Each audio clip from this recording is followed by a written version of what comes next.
We have new cycles starting in all of our TTT athlete programs starting on October 24th. To get a full cycle overview plus a free sample week, go to trainingthinktank.com. Hey, we've got the one and only intern for Training Think Tank. No longer the intern. You graduated, bro? He graduated. I graduated from internship. That's the only reason that I decided to bring you on here. Yeah, I just wanted to talk about the hazing ritual that we went through. So anybody else that's our next intern knows what's going to happen. Hazing. You had it easy, let's be honest. Yeah, I did have it easy. John reminded me every day, so. It reminded you of what? That I was just a shitty intern. Yeah, well, John reminds me that I'm the terrible person I am too. So don't worry about it. There's no big deal. Someone's got to do it. I know that is true. Yeah, Jordan always, props me up, and then John brings me right back down to reality. That's what he's there for. All right, so we got Brooks Merkle on the podcast today, and there's a lot about you that I didn't know until I started asking around, so we got some good details. Oh, God. Tell us a little bit about your background, because I think obviously everyone in the podcast maybe has seen you around on videos, but they don't really know much Hell yeah. That's all they've seen me do. Yeah, they've seen you. Yeah. They've seen you write the scores down and say hell yeah. Well, I mean, my background mainly, like in sport, is just I grew up swimming, and that was pretty much it. I mean, I'm the youngest in my family, and my brother and sister swam, and I just kind of followed them. So really, the only sports I did were track, cross country, swimming, and then. When did you get into swimming? I think I started swimming when I was probably 4. Yeah, so you were super young then. Yeah, I didn't start. Does that mean you got in a pool, or that mean you were like swimming as a sport? No, before? like they tossed me in the pool at like 2 probably. Yeah. You learned how to float at 2, and then you were like actually doing somewhat of a competitive swim at 4 years old. Yeah, like summer league swimming is huge in Georgia, for sure, in the South. So that's what I started on. I didn't start year-round swimming until I got into like my freshman year of high school, when I decided if I wanted to run track or swim. So to make this a little bit more understandable for the audience, he swam at one of the best swimming schools in the nation at Auburn. We'll get to there in a second, but is it one of those things where you have to start that young to be good at swimming? It seems like everyone I've asked always starts so young if they're in the pool. For the most part, like most swimmers now, like it's just like the culture to grow up swimming and just like put hours and hours and hours in the pool and you have to start young. Like all the most talented people I know, like I've swam with since like at least like 9 or 10. Yeah.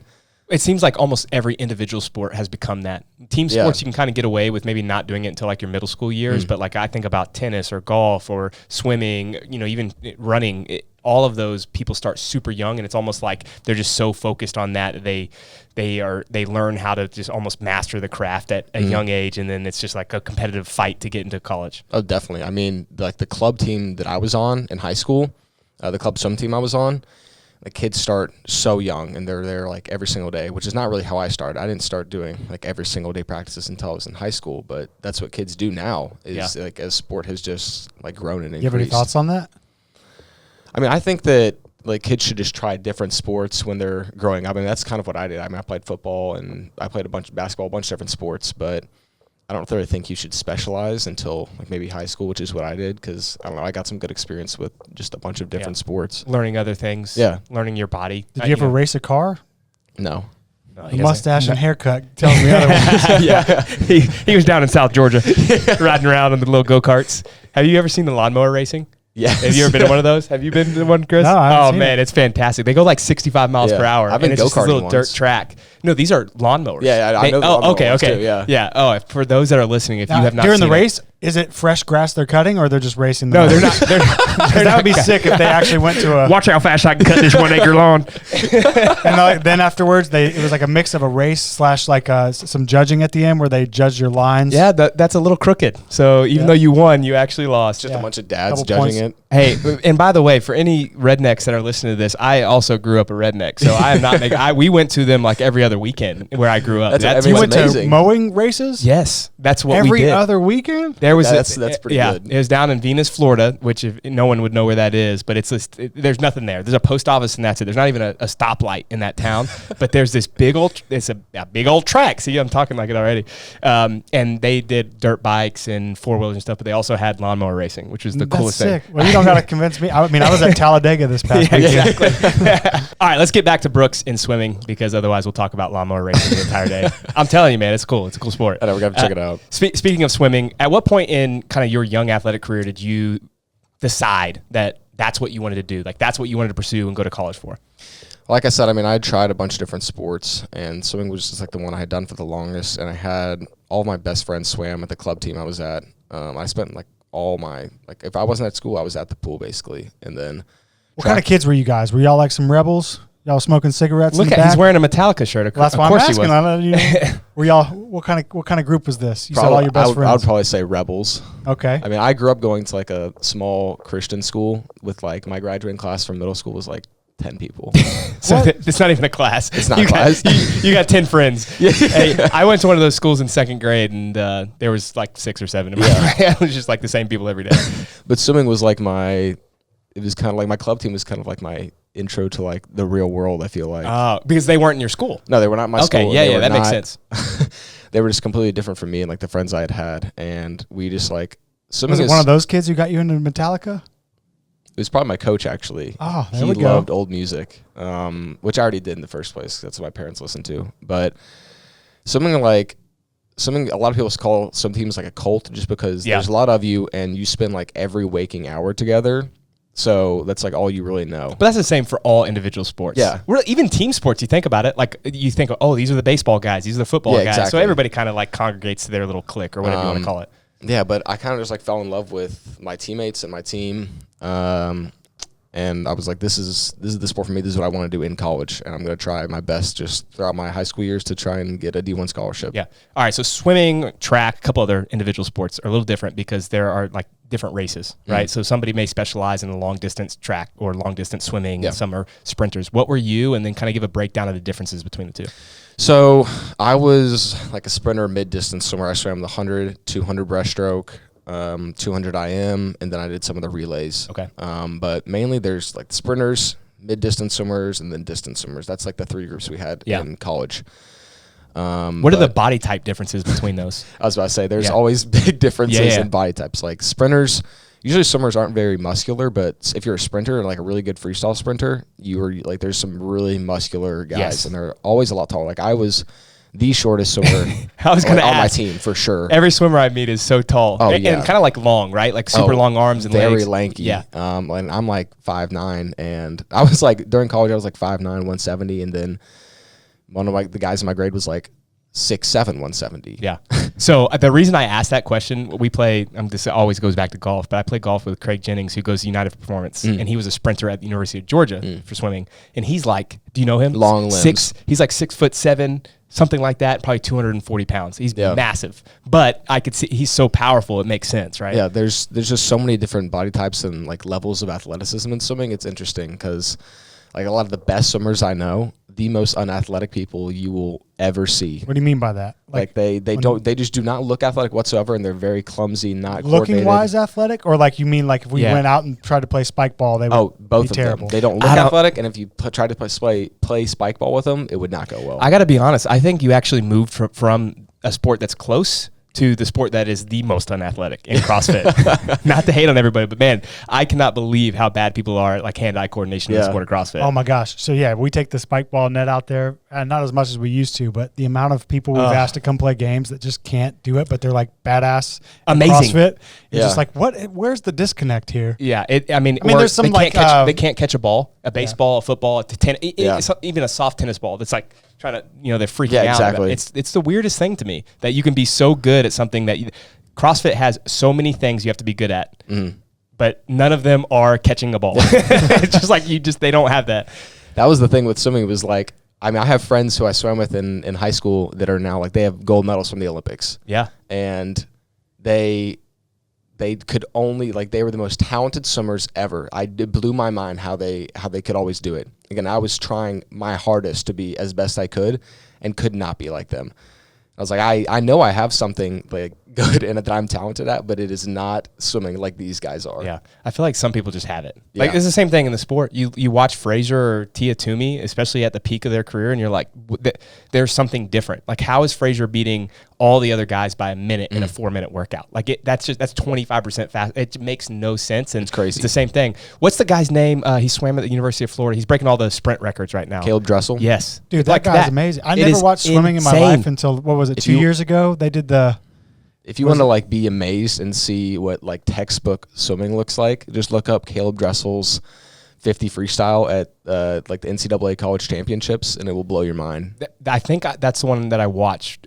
There was one. I was blown away when I finally He was like it. a full length ahead of people. A full body length ahead. That's in insane. The 50 freestyle, Correct. which is the shortest race. Right. That's like unheard of, right? It has to be. It's like disgusting. His like record is a 17.6, and the next closest guy in that heat was like an 18.6. Yeah.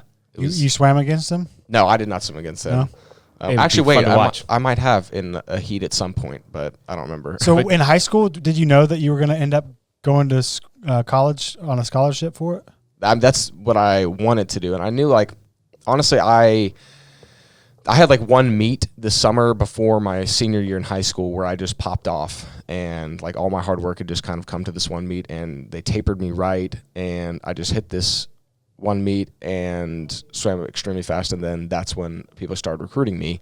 How does that recruiting process work in swimming? Recruiting, well, it's earlier now. Like people are committing like freshman, sophomore, which is happening in pretty much every sport. Right. But for me, like if you are fast enough means like I feel like most people that have an Olympic trial cut, which is just a specific like qualifying time in swimming, are pretty much eyes for recruiters. And then you are officially allowed to take 5 visits to different schools. Like Same thing in football, yeah. Yeah. And then you basically just decide, like, talk to the coaches about scholarship things and decide. Now, are these coaches coming to watch? Kind of like similar to other sports where they'll go to your meets and kind of see, what your technique looks like and all of that? Absolutely. They'll come to different like club meets around the country and then just sort of scout people like any other sport. So when did you decide on Auburn? Was that like the dream school, or is it just like, you went there and fell in love with it? It wasn't really the dream. Like my dad went to UGA, and so I thought I was going to be going to Georgia. Okay. Are you a Georgia fan? I grew up a Georgia fan, yes. No. Are you a Georgia fan now? Like, can you say that? Yeah. Okay. But I went to Auburn, Georgia, Florida, and UNC. And I really love Florida. But then Auburn was my last trip, and I went there and I just sort of fell in love, and I was like, this is the place for me. What was the difference between Auburn and the other schools that you visited? Like what changed your mind? I think it was mainly like the team. Because in swimming, like there's 50, 60 people on your team if you have a joined program, like guys and girls joined. And I just sort of like fell in love with the team. Like my host that hosted me on my recruiting trip lives in Atlanta, still one of my best friends. That's awesome. Yeah, I feel like that is the one. I mean, there are a lot of awesome things about playing football in college, but the biggest thing is the friendships. The brotherhood that now I have with those guys still 12 years later. Yeah, if you're going to spend, especially in swimming, like every single day from that morning session, it's like 3 hours, and in the afternoon, like you're spending your entire day with these people. Right. Like your coaches, your environment matters, but the people, like your team around you, definitely matters more. Yeah. So you talked about the schedule. What did that look like in college? Because I'm sure that was a wake-up call as far as how demanding that schedule can be. Yeah. So like in high school, I only had 2 morning practices that were at 5:30 Monday and Friday. But in college, we had morning practice every single day of the week except Sunday, and they were at 5. They were from 5:30 to 7:30. How long did that take you to get used to? Man, it was miserable. My roommate in college, we were together all 4 years, and even our senior year, he still I had to wake him up and be like, dude, we have to go. We got to be there in 5 minutes. Like he was terrible. That was me and my roommates. But Yeah. I remember walking we only stayed in the dorms freshman year, but I remember walking from the dorms with my roommates to the pool like in the morning, and just not a word was said. Yeah. It's like 5 a.m. No one wants to talk. We could see the pool, and our coaches were already lined up outside the pool. We're like, God. Just please kill me. But it didn't get any better. That sounds miserable, though. It is miserable. Oh, it is miserable. It's good for you. You like it at the end. You like it. Yeah, a little bit. I did quit after 3 years. There are fond memories, right? But then at the end of the day, you're still like, that was pretty stupid. Why did I do that to myself? But yeah, back to the schedule. It was like we had all those morning practices except one day of the week. And then afternoon practices, or for my group, for sprint group, we would have morning swims every single day except that one day. Then Monday, Wednesday, Friday, we had lift for an hour, and then swim. Why do you say it like that? I mean, it was like an hour of lifting, but what kind of lifting were you doing? We only really got 2 lifts in. mainly just front squats. And we did do some cleans and things like my last 2 years, but we had a different strength coach every single year I was there. And it was the turnover's so high in the strength and conditioning community. Yeah. It was bad. Was that your first introduction to like true lifting? Yeah, I didn't do any lifting in high school. Yeah. We would do like dumbbell circuits in high school and a lot of rope climbs and wall balls, but other than that, like no barbell movement. You were doing rope climbs and wall balls in high school? Oh, yeah. Really? Was it a CrossFit style circuit or just like your coach just liked doing those movements? Not really like a CrossFit style. The funny thing is that a lot of the dry one I did, Kyle Ruth programmed, and I didn't even know him back then. That's funny. But we would do just a bunch of just like circuit things where we would be like a minute on and then go to another part of the circuit and then a minute on another part of the circuit. Right. And like wall balls and rope climbs were just part of the thing that we did. I'm assuming that felt more like conditioning work for the pool and less true strength work, right? Yeah, you don't really not many high school athletes do strength work. Yeah. For swimming at least. Okay. So what was the first couple years like? Was it a shock for you? Did you feel like you ended up kind of fitting right in, and then were you competitive in college? I definitely fit right in and knew that like this is what I wanted to do. Yeah. I didn't have any regrets about that. There's definitely like some hard times. But tell us about those. What were those hard times? I mean, our coaching staff was not the best when I was there because we had a brand new coaching staff all come in when I was a freshman, and then they all got fired after my junior year, right before I quit. Our head coach he did not work well with the female team because our team was a joint program. Okay. And which I don't really think is great because that's not normal, right? For programs now, I think Auburn's one of the last programs like in the NCAA to still have a joint program. Yeah. Which is weird because usually when a coach works well with a guy's team or just with a girl's team, they don't really work well with the other. It's just how it works. Yeah. I mean, that makes sense. And it's funny because I actually just read an article a couple of days ago talking about like how there need to be more female coaches in the NBA. And I get that. Like if a female coaches, you mean? Head coaches, yes. And if a head coach is qualified, then absolutely. Like I don't think I'm sure people are arguing that, but I would never argue that. Like a female coach is better than the male coach. But there are dynamics that we don't talk about. Like males working with males and females working with females oftentimes make more sense, I think, in certain communities just because of the way people communicate. And I think that we've come into this world where it's like we want to kind of like have gray lines everywhere. Yeah. But sometimes like no, it can't be black and white. And like there's probably someone out there who could do that, but they would probably be like, the exception to the rule. Like and to find them would be probably pretty hard. It's tough. After going through many coaches in my career, it's tough to find one that like works well with both. Yeah. And in sports where both males and females compete at a similar level, then it makes even more sense. So swimming, I think, actually does make a lot of sense. But like the same cry has been in the NFL, and it's like, well, most females. Obviously, there's never been a female in the NFL. They have played football, but most not at a high level, and so it's a little bit more challenging to kind of balance that. Like they've never played, so how are they going to be able to communicate with these like elite level athletes? And that's again, like it could happen, but I understand that when some people are like, maybe it doesn't make sense. Yeah, but our coaching staff wasn't the greatest, obviously, and my coaches for sprint group, they were tough coaches. We'd be kicked out. We got kicked out a lot. They were just really harsh coaches. And with swimming, like I loved doing what swimmers call dry land, which is basically just the work you do on land instead of in the pool. The training. Yeah, it's basically just like, and it's a lot of like CrossFit style things. Like we did a lot of dumbbell unders, a lot of med ball things, a lot of running, but that's what I really loved in college. That's like what got me through the week is just because I knew I was really good at doing stuff like that.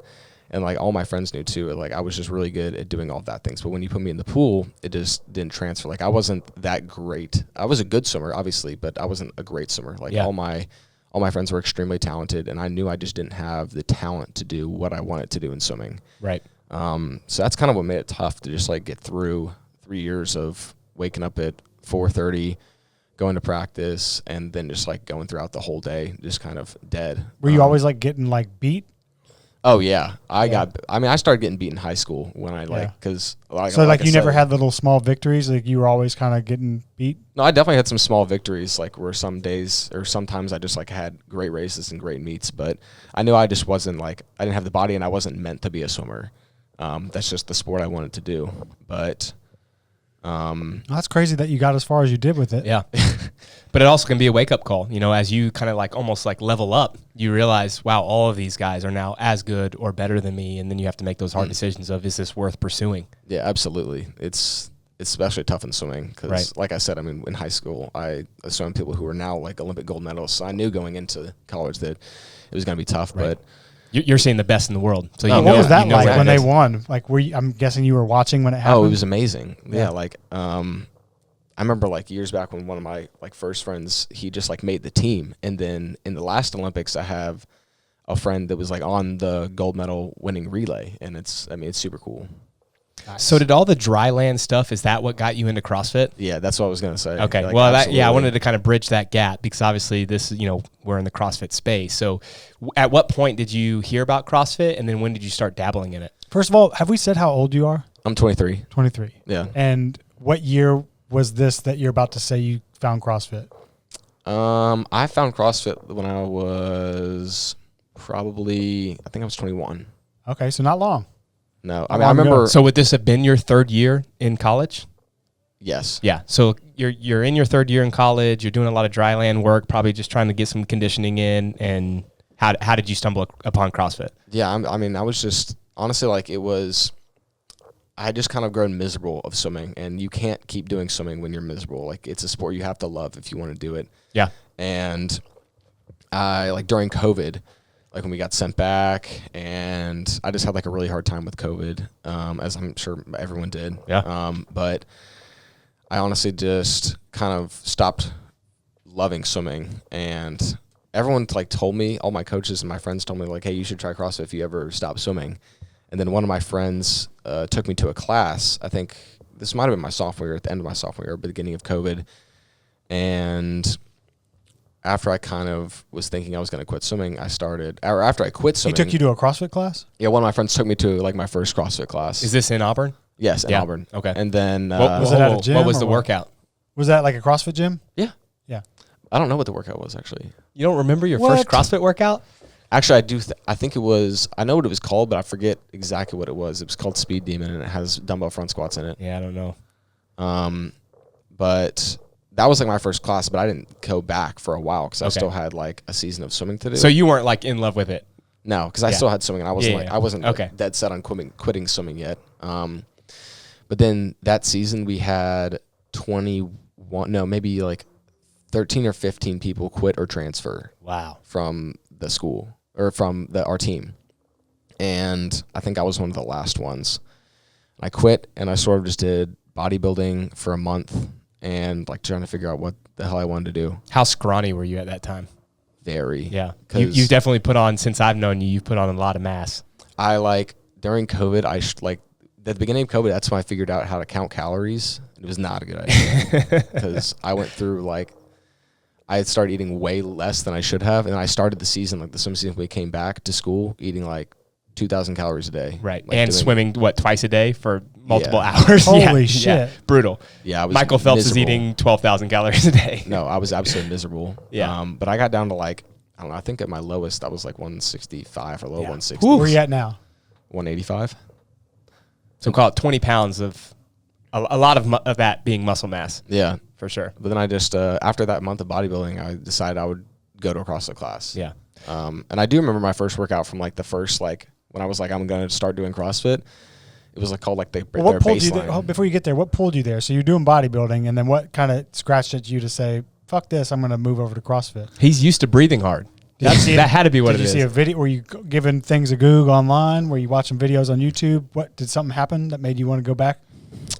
Honestly, I think I kind of got sick of bodybuilding because the friends I had been doing bodybuilding with, they still swam, and they just kind of had to stop bodybuilding after COVID ended, and they just had to go back to swimming, and I wasn't going to be doing that by myself really. And I knew that I knew I was good at breathing hard and doing things like that, and I still wanted to be. I knew I could be great at something, and it wasn't swimming, and I was I think CrossFit could be it. And you just remembered it from that class that your friend took you to. There was nothing else. You weren't looking it up online. You weren't following any athletes. I probably watched the YouTube videos and had seen some of the athletes. I'd watched the games before. Okay, yeah, that's what I'm wondering. Yeah, how invested were you in looking into CrossFit? Not I wasn't very invested, but I mean I had definitely seen the games before and like watched things on YouTube before of CrossFit. And then I just like went to that first class, and then just sort of this was like 2 weeks before the Open that year, which was last year. Yeah. And I started going to classes like a week, 2 weeks before the Open, and then just did the Open, and then sort of fell in love with it. All right, so the go back to that first class, and what was the workout in detail? The workout was called like their baseline workout. Okay. Like anyone who comes in tests it. It's like their onboarding. Yeah, a couple weeks later they test it again. That's what I do for like the PE classes that come in. And it was a 250-meter row. I think like 24 kettlebell, like full kettlebell swings, then a bunch of burpees, then the kettlebell swings again, then the 250-meter row again. It's old OPEX test for those that have heard of that in the past. Yeah. And I think I that was a good one for me, obviously. Yeah. And I just did it. And I think I still hold the record for that workout. Were there other people in that class with you? Yeah, I think there was like 4 of them. And you just crushed them all? Like, who is this guy? Yeah, it was like a 57-year-old Gene was in there, and his wife. It was like their onboarding class. Yeah, of course, this young guy. That's Were you like swimming. really feeding into that? Like, frick all these people over here. No, I was just like, oh yeah, I'll do this and see how it goes. But like, I'm just like, I go in and like I'll do it like as hard as I can. Like I don't care. So that's what I did. How big was the fall off in the second set? So for those that have never done that, you do it the first time, and then you rest, and you do it a second. Did you guys do the second? No, you just did it once. Oh, okay. The actual test, you do it, you rest, and you do it again. And the goal is not to have any drop off in that workout. Died. Yeah, it's actually similar to one of the throwdown workouts that we did probably like a month and a half ago. For those that follow us, it was a row and then hang squat cleans and Speaking double of which, the throwdown will be making a return to YouTube here finally the week of October 24th. So, booyah. New throwdowns for all you folks. Watch her beat Alexis. Oh, yeah. Well, you guys are, 2-2 right now? Yeah, we have a healthy competition going. Okay, it's nice. I'm keeping her on her toes. Yeah. Are you using the female weights? No. Should that be the first episode? You versus Alexis? I think it should be. It should be. Yeah, okay. I don't know what that. I'll have to look on the sheet and see what throwdown that is. See if it's need a double check. Yeah, it needs to be a fair one. I'll hook you up. You pay me under the table. I'll make sure that you can. No handstand push-ups. yeah, no handstand push-ups. She would beat anybody in the world at the hand. I mean, we saw that at the game. Yeah, exactly. So you do that first workout. Obviously, you are still doing it. So what made you fall in love with CrossFit, and at what point did you think this is something I want to pursue competitively? Well, let's see. Like when was the Open? Like February, March? Yeah. After I crushed those 4 people in my Open. I mean, Gene and Dana. I beat Gene and Dana. Just the local Auburn people there. Professor from Auburn. It's never worked out in his life. But I just sort of I immediately loved it, like way more than I had loved swimming. Like I loved going to the classes, doing the workouts, and then I think it was what really got me into it is doing the Open workouts. And like one of the coaches there who taught me what the Olympic lifts really were and taught me how to actually do the movements. He was like, "You're really good at these workouts, especially the Open workouts, right. is it's aerobic stuff that I'm really good at." She was like, "You're really good at these. You should try and keep doing these." Which is kind of what I always knew just from doing dryland and swimming. I knew I had the lungs and abilities to do those type of things. And then CrossFit was just all of it put together. Yeah. To your point, I mean, you were doing the dryland stuff even when you were swimming. So you obviously enjoyed the training aspect of that. And CrossFit is a sport, but it's a sport of training. How did you do in the Open? I don't remember that year. I don't remember what any places were. Yeah. Well, how the hell did you get in contact with us? Let's that's fast forward to that. So I started the Open was in February, March, and then I remember looking for a coach in June. And I think I had heard of Training Think Tank just because I followed Noah and had seen obviously Training Think Tank before, and I knew it was in Alpharetta and I was going to be home for the summer. And I was like, well, this could be the best spot. And then it was my mom actually that was looking at the coaches and sent me shout out to Paige. Yeah, shout out Paige. And she sent me Kyle Ruth. Was like, hey, this guy sounds like you. Yeah. And then because his background swimming. Yeah, because he swam in college. Yep. And then I remember I talked to him for a little bit and I had a phone call with him. I was like, this guy is the exact same as me. Yeah. It was our stories that were eerily similar. Where he stopped swimming and did CrossFit, and then Kyle was actually a swim coach for my club team's rival team, and had programmed unknowingly he had programmed a bunch of stuff for me when I was a kid that I didn't realize. But small world. Yeah, and then I knew he was just the perfect coach for me. Yeah. So what month did you guys get started? That was June of 21. It was June of 21. Okay. And so it's now October 2022. So let's call it like 14, 15 months, whatever. It's probably longer. I can't do the math in my head. Yeah, whatever. You've been here way fucking longer. I know, it seems like it. Go home. I was going to say, I thought it was June of 2020, but whatever. All right. Brooks has been here for 15 months. Obviously, you come from a swimming background, and this is stereotypical, but I assume most swimmers are not strong enough to compete in the sport of CrossFit. No. And I know that that's something that you guys have been working on. So you meet with Kyle, you do your assessment. What were those conversations like of like, hey, look, if you want to be a high-level CrossFitter, here are the things that you need to do, X, Y, and Z? Really, it was just I think we sort of just learned a lot about me as an athlete and what it was going to take to get to get where I want to be in CrossFit, which is, at the games. And he said, we're going to have a lot of work to do with strength because it takes a while to build strength. And I had never done like many these barbell movements before.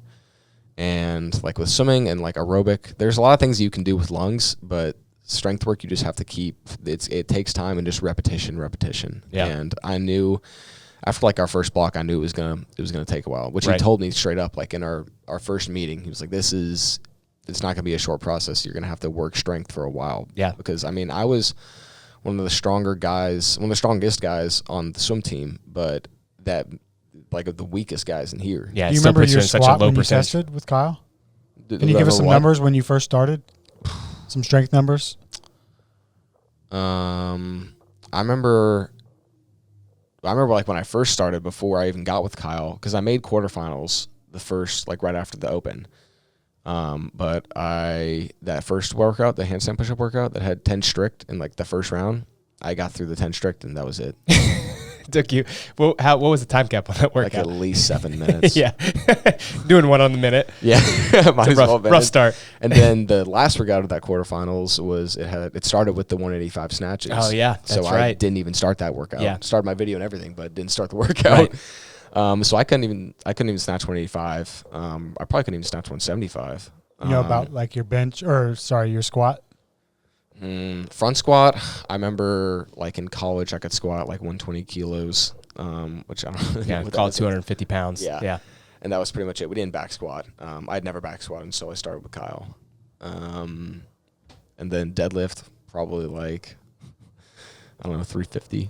Yeah, so you have these low strength numbers, which obviously, as we all know that we've been in the sport, it's a huge part. And now the bias is even more on the strength side. You saw the games this year. It's more strongman strength work, but still heavy barbells. Yeah. To get through quarterfinals or semifinals, you have to be strong.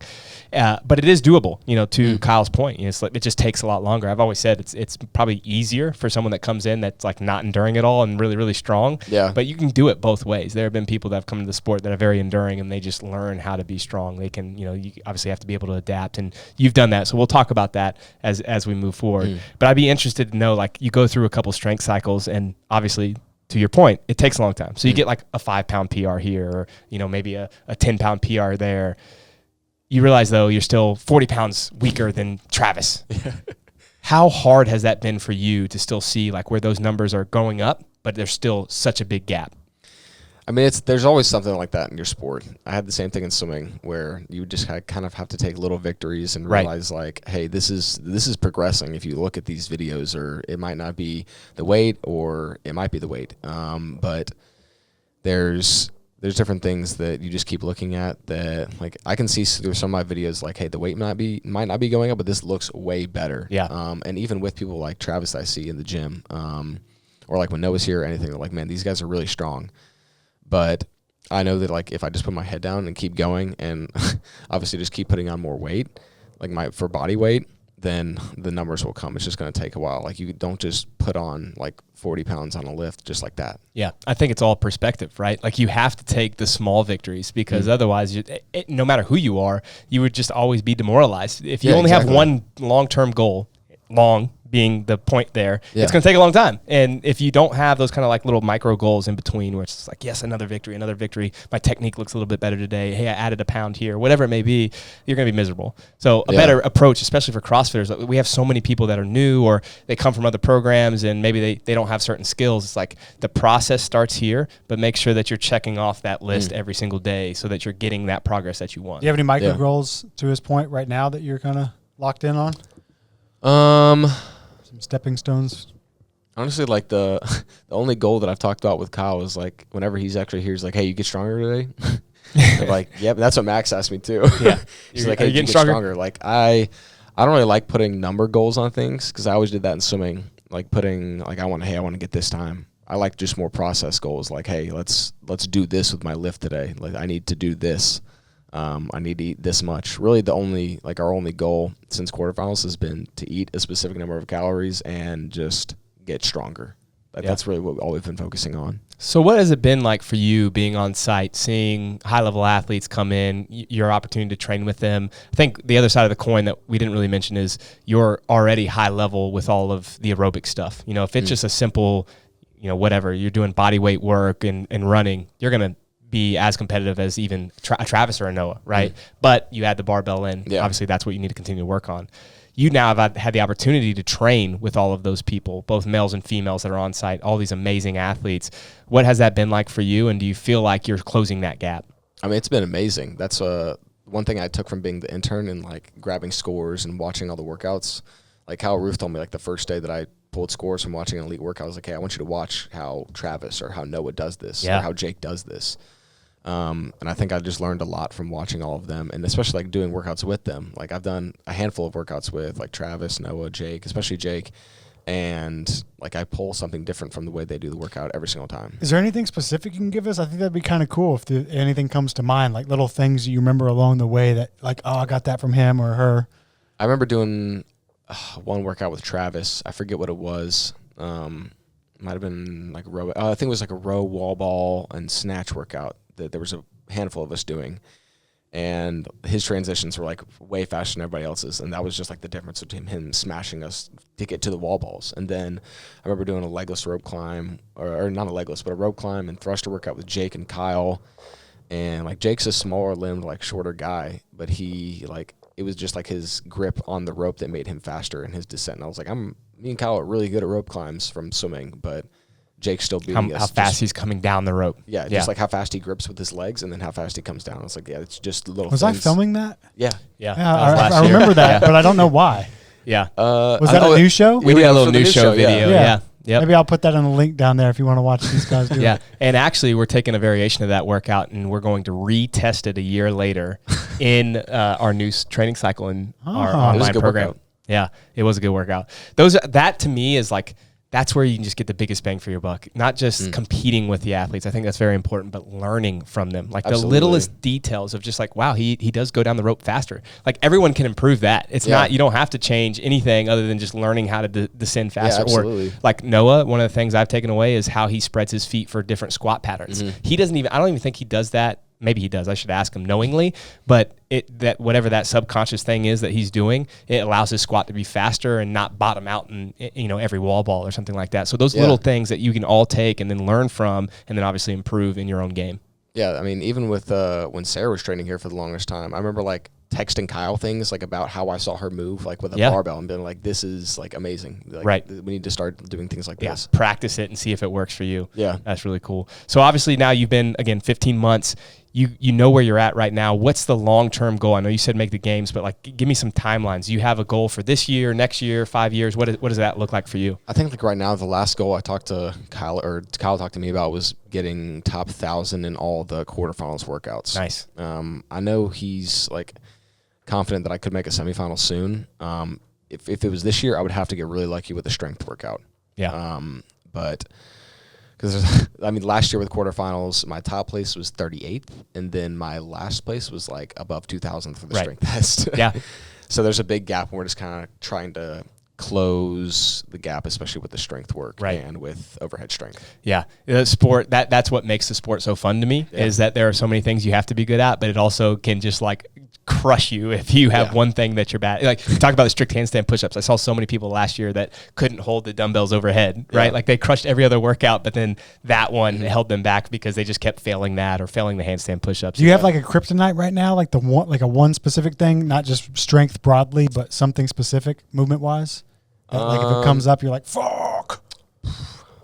Probably my jerk, because like split jerk is just like really new to me. Like the movement, it's very technical, and like that's what I've been doing for like this past block is really just working on that because swimmers have. Well, that's good news. You can actually like get better at that. Like, you know, oh yeah, but pretty quick. Swimmers have terrible overhead pressing strength, but we have great pulling strength. Like any sort of pulling movement, we're great at. But it's weird to me because most swimmers actually have good overhead positions. They're just great. Weak. They're just super weak in those positions. Yeah, we have great like internally rotated shoulders, because we've been doing streamline for hours a day, every single day of your life. Yeah, but no like holding weight overhead for pressing. Do you think you'd be a better swimmer now that you were stronger, or is it like the opportunity cost of having to get strong takes you away from all the practice you need to be doing swimming wise? I don't know. There's a lot in swimming that's just like your technique and your form. But like you already have the water. technique. So now that you have added strength, do you think you'd be better? Say if you went back to it and like, you know, got back into it? If I got back into it, maybe. Like probably. You'd have to really refine your technique again. Yeah, like only in like the 50 or the 100 breaststroke, maybe. Like not in the 200. Yeah, that would be brutal. Yeah, no, I'm not trying to do that. So there are some other things that you have some interest in, like your Metallica shirt and all the music. So that's what you're most famous for here, is that you changed the music in the gym. That's what I was going to say. Well, I think you and Sarah both did. But I actually have found out the days that Brooks has control of the speaker system because it's like certain songs. So give us a little detail on how you fell in love with Metallica and just that music genre in general. So like, I remember my dad would always pick me up from swim practice when I was a kid and would always have like 70s or 80s radio on. Yeah. And so I just sort of like, I loved older music, like 60s, 70s, 80s when I was a kid. And then I think I loved like Black Sabbath and Led Zeppelin when I was growing up as well. But it wasn't until I started playing guitar, like during COVID, like I started playing guitar a bunch, that I like fell in love with Metallica, because like all of their songs are just really fun, and most of the time like just the riff is easy to play.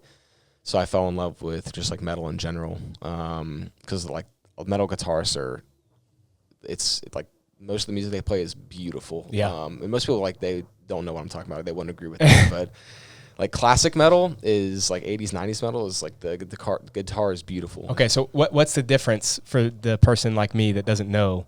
If I'm listening to, 70s and 80s or I can't even think. I don't listen. I cannot wait to hear the rest of this conversation. Linkin Park from 2004. Like, what's the difference in that? I mean, solos. yeah. Honestly, I feel like most musicians back like in like pre-2000, I feel like we're more talented, especially like the instrumental part of it. Like Metallica's bassist was like was a classical music, like studied classical music and wrote all their songs like on like a classical music front. And that's why they're just like so well put together. And then also their lead guitarists, like if you just like take the vocals out, just the instrumental part is beautiful half the time. Yeah. Is that not the case now? Not really. I feel like most metal genres now, it's just one line of guitar the whole time. And it's much different. Classical metal is much different. They're not screaming in classic metal like in 80s and 90s. They're not really screaming. They're like singing. Until Pantera. That kind of scream. Until Pantera. They have AC/DC, that guy, how his voice does not just like, wow, like to do that. That's not every really a night? scream. Yeah. That's, oh my God. Seems like it would just hurt. So here's what I'm interested in, because this gets down to like a philosophy question, I think. Not that we have to go there. No, let's keep give it to me. I'm so into this. Let's do it. Changed, because this didn't just change in rock, it changed in rap, it changed with pop music became popular. Everything has shifted over the last, let's call it 20 years or whatever, since you've been alive. Yeah, exactly. you don't know any of this. What's your question? What has changed? Like where was the line, and then what happened where now all of the popular music, so rap music back in the early 90s, like they were rapping about things that were like real and what they were actually in. Well, there's still people out there doing that. But it's not popular. So what happened? What changed there? I would argue that there probably is some that is popular. It's just not on your radar anymore. But also to your point that maybe some of most rap now is, I feel like it's not like that. It's not as lyrical. Yeah. I just think about Tupac or Biggie or Nas back in the day. Like they actually, I understood what they're saying, and even though I wasn't a part of that culture, I was like, man, I can appreciate that. Whereas now it's just like, talking about big butts, and that's not just rap; it's everything. Like rock seems like that way to me, and pop music is just country music. I think there's always been a mix of that, though. I feel like big butts, and I cannot lie. There's more or less been like a mix of like there's always artists that like define a generation that like change something. Like Jimi Hendrix like completely changed like music forever.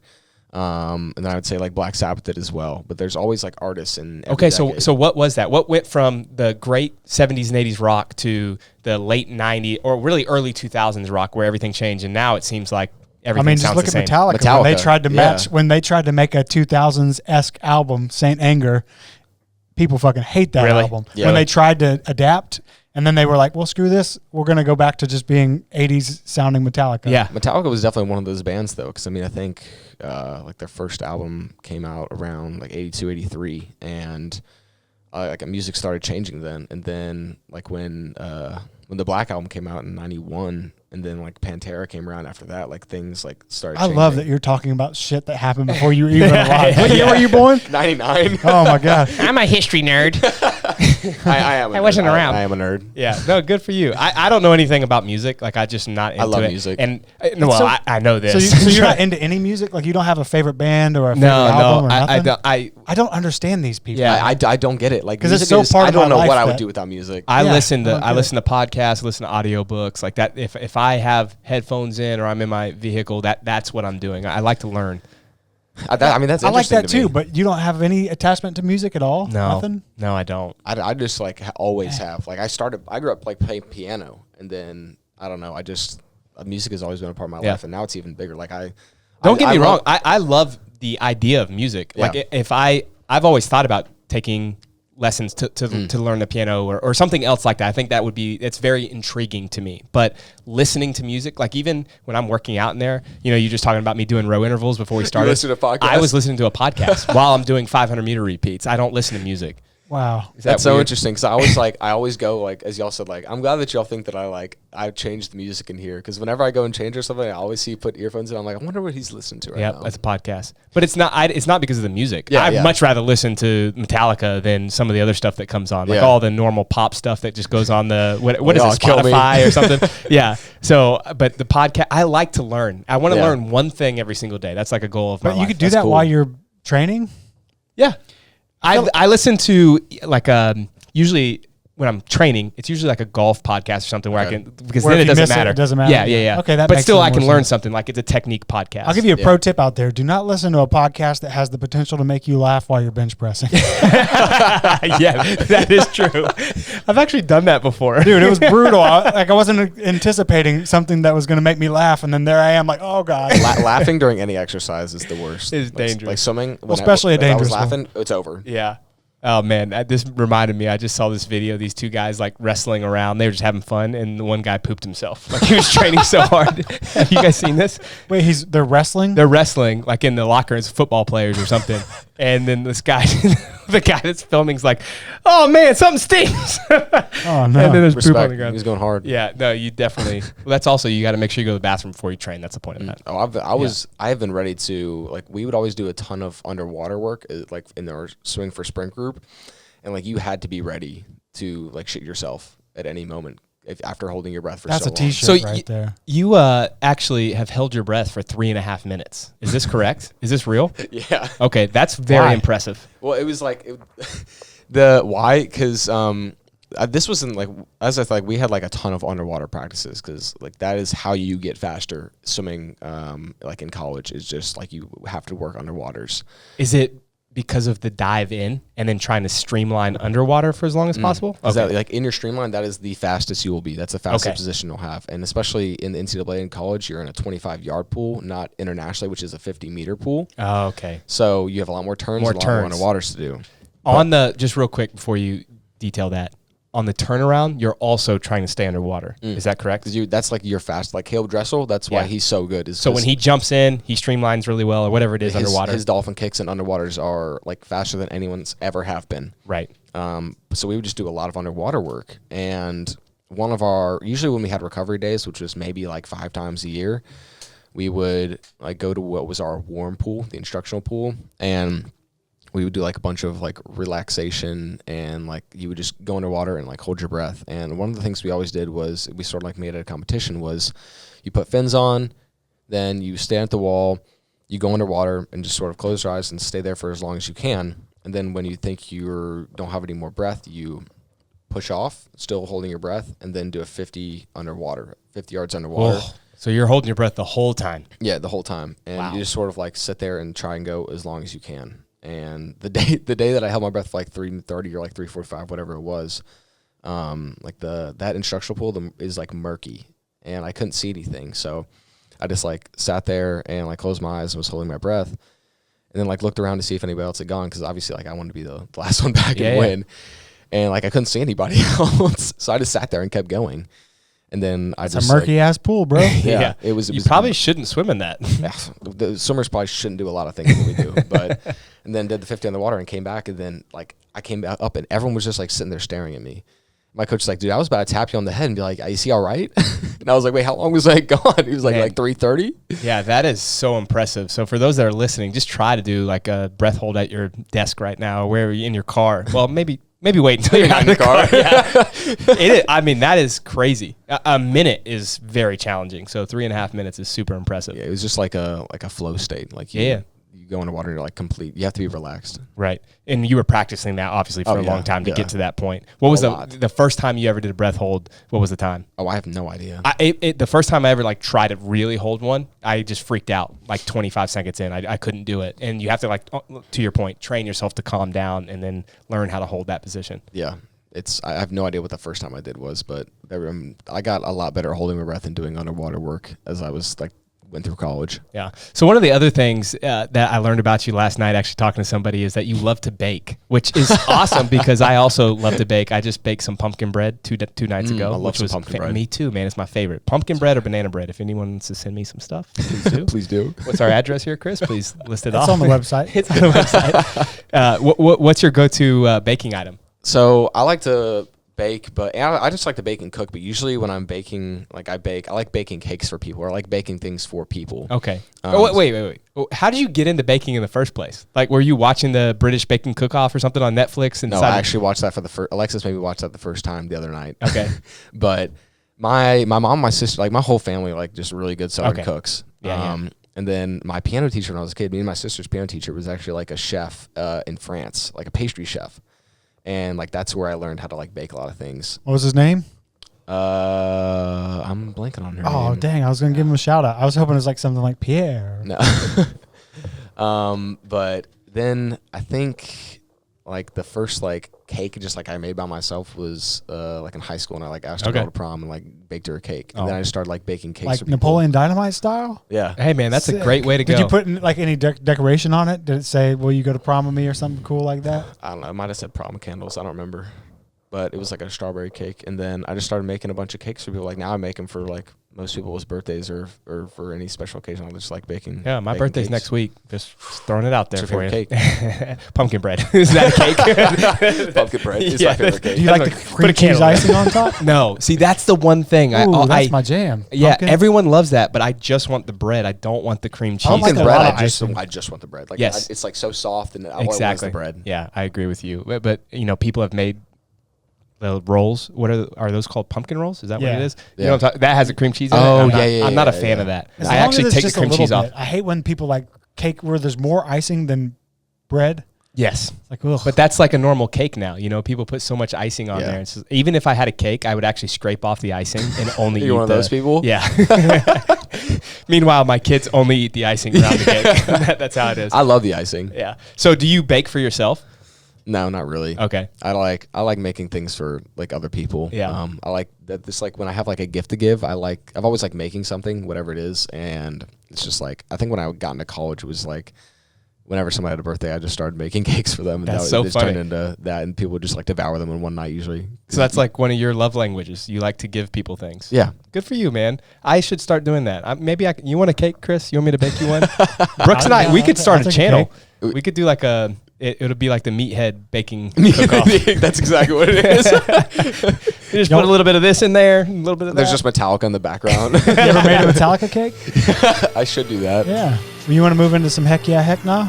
Let's do it. All right, so let's do a CrossFit one first. Straight from the morningchalkup.com website, the Cam West game athletes continue to await prize purse payouts 12 weeks out. Heck yeah or heck nah? Well, what's it? I mean, heck nah. That sucks that they're in that position. But is that what's the question? Is this a bad thing or a good thing? Is that okay? Is that okay? Heck nah. No, heck no. I do empathize with the organizers if they don't have money. But I wonder how they got into that position. I saw that, and I'm just. It's interesting if you have like the whole competition. It's also like a pretty big competition. Right. It's all set up, and then don't have the things set up to pay people right after, especially 12 weeks after.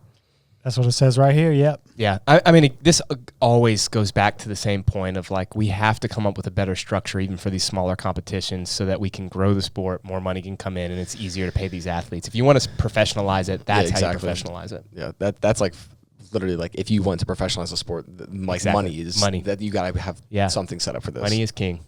All right, let's do some Halloween theme ones because it is that time of year. It's October. Allison told me to do this one. Oh, I already know what it is. Yep. She said candy corn.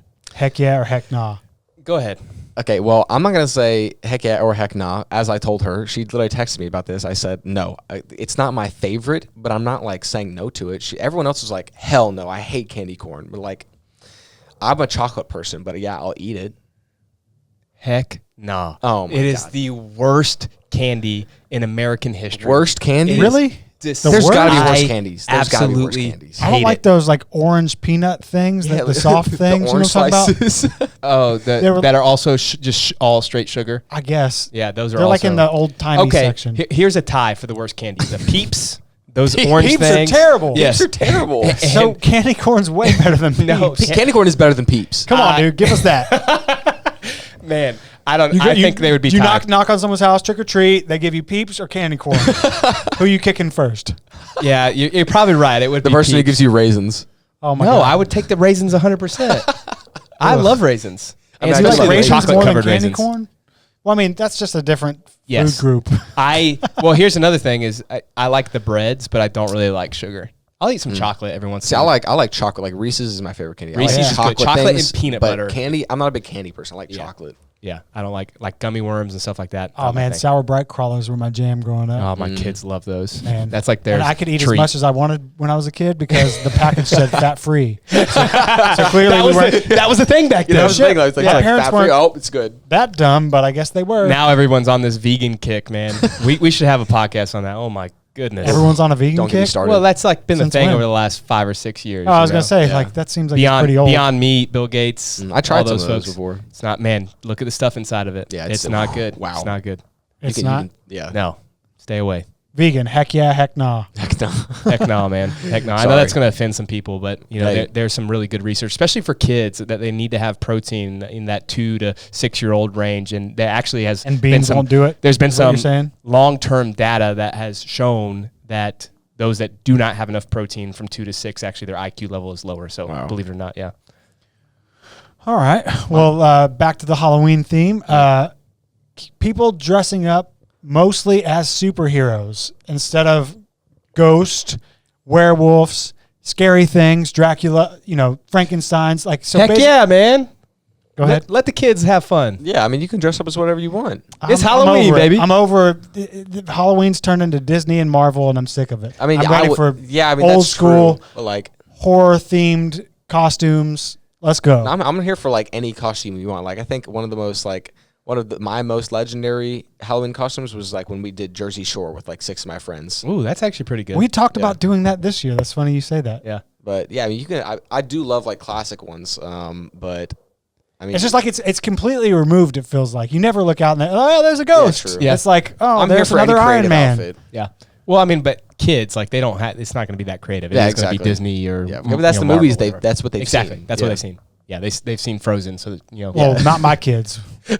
These kids are going to be decked out in pure terror. I don't want to see that. You have any other Halloween thoughts before we close it out? Oh, I got. What are y'all going to be for Halloween this year? Speaking of costumes, Kinsley wants me to be the Hulk. So okay, nice. and what is she going to be? She changes her mind every other day, so I'm not What really is sure. it most recently?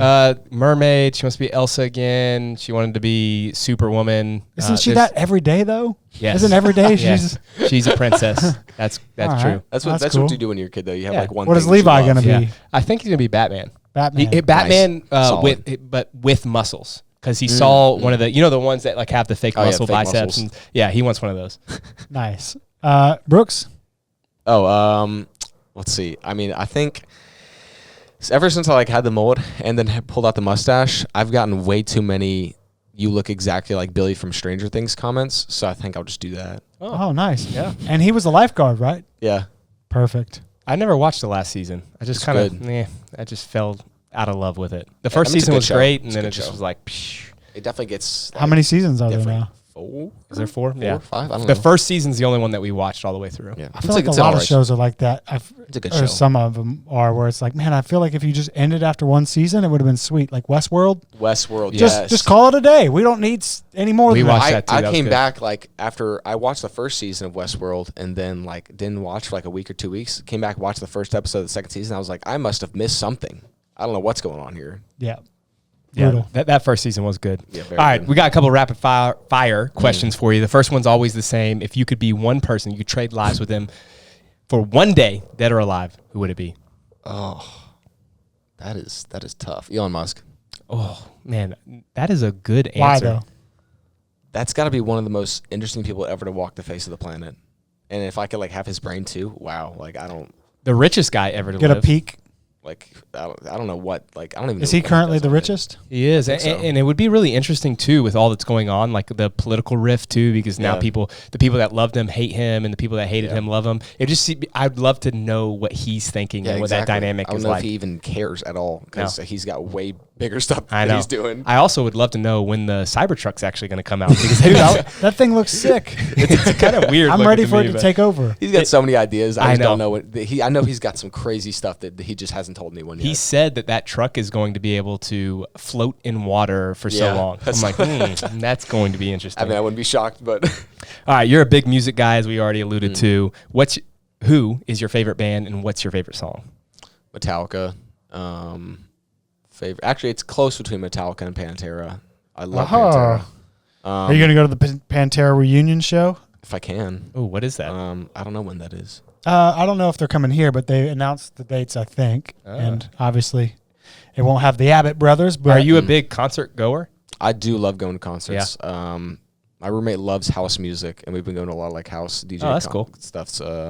But metal's where my heart is. Yeah. But what was the last metal show you went to? You get in the pit, brah? I don't think I've ever been to like an actual like metal. Oh wait, no, I was at Metallica in December. Okay. At Mercedes-Benz, but I was like in the stands. That's yeah, still that doesn't pretty cool. count. Going to a metal concert in awesome. a football arena and you're not right there in the front, that's like... Is that not good? No, it was still awesome it's still because cool, I but love that's, Metallica. you don't get the Right. experience. It wasn't the full experience, but I still. So you need loved to be it. on the floor. Better than nothing. Yeah, I would much rather be on the floor in any concert. Yeah. But favorite song is easily "For Whom the Bell Tolls" from Ride the Lightning album. Any more details you want to give us? I thought you were going to go all off on that. On what? No, just keep giving us details about the song. They From this created album, in it started 19 here. Yep, this is who wrote it.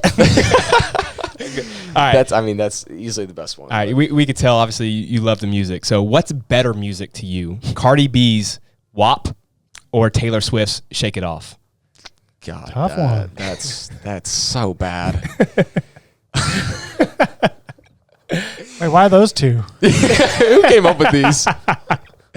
Oh my God! I mean, okay. how do you pick? I can't say neither, so I'm gonna say Taylor Swift. Okay. I think I Taylor heard... Swift is worse? No, it's better. It's better? Did I hear it correct that there's a kids' bop version of WAP that's wings and pizza?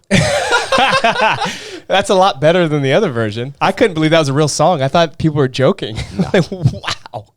And now they're doing this whole empowerment thing on it. I'm like, man, you guys are men. Well, no, never mind. We had our time. I'm sure we had our guy versions of that. So what would be the guy equivalent of that? No. My point is that men are winning in all of those things. Well, nasty men that are not good people. But my point is like women think that they're empowering themselves, but like men are like, yes, please sing stuff like this and be promiscuous. You know what I mean? Like, Yeah. there are some. Yeah, that's another topic, but you get my point. What would be the male equivalent of that song? There has to be one out there for sure, right? For sure, there are plenty of songs like that. I mean, surely there's a HAD. I don't know what you're saying. All right, so you and Kyle both swam in college. You with me, Brooks? Who would win in a race right now? Me. Would you put money on that? Yeah. 50 meters? 50 meters. I think. Okay, I'm winning, but see, me and Kyle, like, we're way too competitive when we get together. It doesn't matter what it is. Like, he would sell his soul to beat me, and I'd do the same. But at what distance would you for sure win? If it got longer, would you be more likely to win? If it's a 50, he could probably beat me. Okay. Because he was like a really fast 50 freestyle. But if it's like, okay, 100? 100? Is it close? Possibly. It's close. It's very close. 200? 200, I got him. For sure. Yeah. And then, like, beyond that, beyond it's just that, like it's you're spreading the gap over. even more. Yeah. All right. Well, 50, though? Kyle Ruth, let's see this. We're going to get this on film. 50, he could probably beat me. So I heard that you are an alcohol seltzer review professional. Which ones have you reviewed, and which is your favorite? I know my favorite 100% is the Bud Light Hard Soda seltzer pack. That sounds disgusting. It does sound disgusting. Hard soda? So they mix it with... They basically, like, have tried to replicate, like, classic sodas with the seltzers. Like, it's like Coke, Fanta. There's, like, a lime one and a cherry. They don't call it Coke, though, right? No. Cola? Yeah, they call it, like, the cola one. Okay, I didn't know. They wouldn't be able to call it Coke. I didn't know if there was, like, a branded They can't get away with that. But that's definitely my favorite. I've had, like... I just, like, whenever I see something new, I'll pick it up and just, like, sort of just, like... Now, do you have videos for this? Are you like Dave Portnoy with pizzas? Have you seen him? Oh, yeah. Those reviews, by the way, suck. Dave Portnoy is it's beyond me how he's gotten so famous for those things. Not that that's the only thing he's doing, but, man, I watched some and I'm like... I've never seen him. You've never seen him? No. One bite, only one bite, and then he obviously eats the whole pizza. I feel like that'd be a hard thing to judge. I mean, melted cheese and bread is like... it's going to be good. Seltzers are way easier to review. Usually they're either like good or I'm pretty harsh with them, but like every time I see a new one, I'm just like, I got to pick this pack and see if they're What's been one that people should steer clear of? Oh, God. I know exactly which one. The Truly Poolside pack. Good to know. Good to know. What is that? What is Poolside? Is it like the fruity flavors? Yeah. Like there was a pina colada one and it tasted just like straight sunscreen. Sunscreen. Yeah, it was bad. I hate when there's drinks that taste like sunscreen. But like you can tell with seltzers that like this is what I hate about seltzer. Like a lot of seltzers now, it's just like artificial. Like it's just like artificial flavorings, artificial fruit flavorings. No, man, zero sugar. That's like the new. That's the new pitch, right? Like all of them exactly say zero it's sugar. Like 1 gram of sugar or something like that. Yeah. But usually, like you can just taste like how disgusting and artificial it is. But some of them are like, man, this actually tastes like good. Or like, have you looked at the nutrition on the back of those? Some of them are like it's like 200 calories, and then you look at it and it's like 2 grams carbs. Oh, yeah, and then everything else is zero. You're like, where's this 200 alcohol? That's what the alcohol is. Content, yeah. That's what every seltzer is. I'm just going to edit that part out. It's like zero on everything. They don't have to include that? No, they don't have to include the alcohol. I'm sure people look at it and like, oh, okay, these are better than drinking something else. Well, that shows you how many alcohol labels I've looked at. It's just marketing. There's not for sure. There's not a tab on there that they'd have to put the alcohol? I don't think they have to. The FDA doesn't require them to like. I don't even think the FDA like requires them to put like any nutritional facts on the back of them because like a lot of beers don't have any nutritional facts on them. All right, so Bud Light's your favorite. Truly, the Poolside is definitely the worst. But Easily. like, give me like a good. Hey, here's middle of the road. It's affordable. You can go to your basic grocery store and pick this up. The Everman Seltzer. Let's see. That's tough too. I would say just like any of the regular Bud Light packs. Or actually, you are such a country boy with the Bud Light packs. You just gotta go to Bud Light, Natty Ice. Natty Ice. Yeah, if you want middle of the road, Natty Ice. But I would say like my middle of the road is High Noons, which is like Barstool Sports. Yeah, I've seen that. I've seen those. So they're like they actually put like, or they at least they market it as like putting real fruit into it. Oh, okay. What happened where these just took over?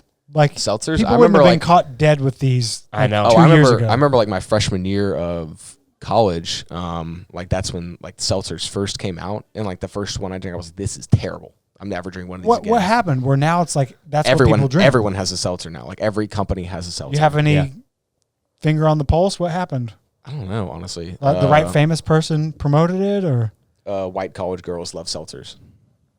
Well, but you're also drinking them and you're reviewing them. Yeah. So, because I didn't. But you love white college girls, is what you're saying? Not what I'm saying, but I didn't drink any, or I didn't have I didn't have any gluten or anything like all through college, so I didn't drink any beer or anything like that. So I just had seltzers.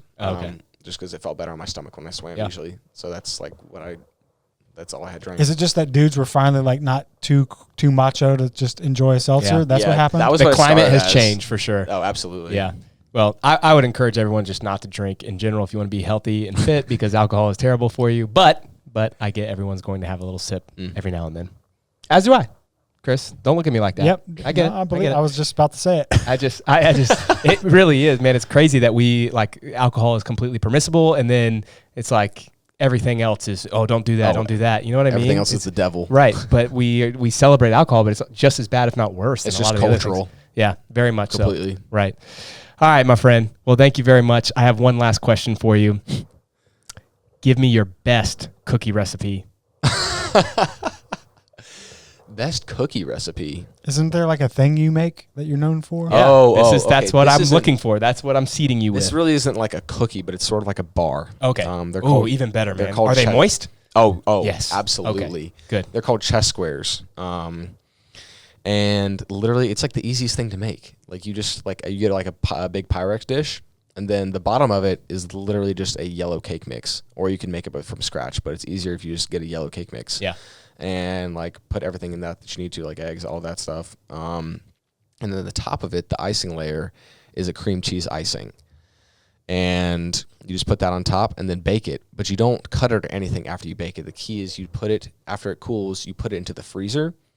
And then after it's completely frozen, you pull it out, and then it's just like a gooey bar. That does sound good. It's completely different after you freeze it and take it out, and it's amazing. So it's the cake mix. You're still mixing it all up. Obviously. Yeah. And then the cream cheese. How does that not melt in the oven? Like it's a cream cheese like icing. So all the things that are in just like a cream cheese icing, and then the key to the icing is that you put almond extract into it, and that's why you're gonna leave that part out. Yeah, he was gonna leave it out. I was, but I gotta keep some secrets. But that's the key to it. That's like the key to the flavor of the icing, and then it the icing will it's weird because it'll rise in the oven. It'll get sort of flaky, but then once you put it in the freezer and take it out again, it's completely different. Right. It's funny you say that because I actually like cold cookies. Is that weird? Or if it's a cookie cake that's a little bit thicker, I would put that in the freezer for a little while, and then it's so good. No, you're a hot guy. No. I had not thought of that. Now I'm like, I kind of need to try a cold favorite. cookie. Yeah, I would say the same thing. How about this cold Reese's? Oh, it's pretty good, man. Yes, yeah, absolutely. It's way better than it being Thin melty. mints in the freezer. Oh, yes. Everything should be frozen. Oh my gosh. Thanks, you ever Brooks. overdose on an Andy's mints? Where do they used to hand those out? Was it Olive the Garden bank or something? Olive Garden. Yeah, because when you're there, you're family. You can take as many as you want. They don't give them out anymore. We went there a couple weeks ago. Yeah. It's the first time we've been there in forever. Scoop a whole handful. They're like, we can't Inflation put is these a out hell of a anymore. drug. And you know what else about that? Just real quick, the salad. I was actually looking forward to having good salad because they put all they this don't stuff come in by very often. No, we got one the entire time we were there, and there was one tomato and one cucumber. And they're probably eyeballing you here's that table that wants an extra serving. Yes, and it was just all lettuce, white lettuce. It was gross. Just in general, chain restaurants aren't I wish anyone who goes to a chain restaurant, how you're 22 or 23. Man, chain restaurants in the 90s, bro. Chili's, man. Were when you go to somewhere like downtown that's a really cool novel restaurant, and you're like, man, and it's chef owned or whatever the hell, really fancy, or it doesn't have to be fancy as far as dress and all that, but a cool place. That's how chains were in the 90s. They were just on point. Everybody wanted to work there. It's they were cooking everything proper. You didn't feel like a loser for going. Felt like, take me back. You hear how excited I am? Things have changed, man. Yeah, the first couple months you were here, you were always like, come on, let's go to Chili's. Well, it was a joke, but no, we went to Chili's, Chris. We went to Chili's 3 times. But it was all, anyway. You got to get those baby back ribs. They have not been good for years. Baby back. All right, Brooks, they do have one thing going for them, though. Quit trying to end this when we got more points to make. You're going to still talk about Chili's, though. The Ziosk. That is good. If you go to Chili's, they have that little machine on every table where you Olive can Garden pay. as well. Yeah, I think they're owned. Oh, yeah. Why is that not a thing? How are we in 2022, but we still have to wait for someone to come, a waiter to come set the check down, to circle back around, pick the check up. You know, like we could let me just put my credit card in when I'm done and I can leave on my own time. All right. Good talking to you, Brooks. And with See you guys.